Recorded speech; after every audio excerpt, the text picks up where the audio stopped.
Okay, so today I'm doing pinwheels. So you want to take a square and you want a neutral and a pattern. And then you're just going to take fabric and you're going to make a pinwheel. You want 4 blocks. And see, you don't want the pattern next to the pattern. You want the white next to the pattern, the neutral next to the pattern, but you want to turn it to where all the pattern corners and neutral corners meet up in the middle. And you want to lay it out as you're doing this, because it's very frustrating when you do 1/2 wrong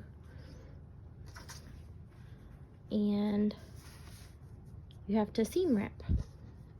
So I have all my blocks laid out. So what I'm going to do is I'm going to sew this one to this one and this one to this one, and then the 2 halves together, and I'm going to iron my seams down like not there, like I did here, and I'll come back.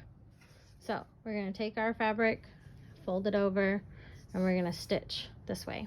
Okay, so after you fold and before you stitch, you want to make sure that this is lined up. So you're going to scoot it over, see how it's lined up, and you're just going to make sure it is all the way down at the bottom. And you want to hold it and keep it lined up as best as possible, so when you stitch, these points match up. So now I have my 2 sides done.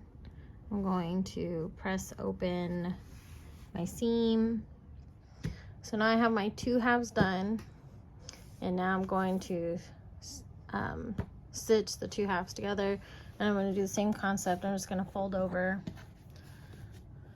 right sides together, and I'm going to match this center point up,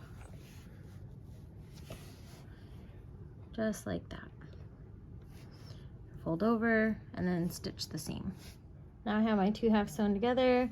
Again, I'm going to press open my seam, and I always like to start in the middle because this is the thickest part.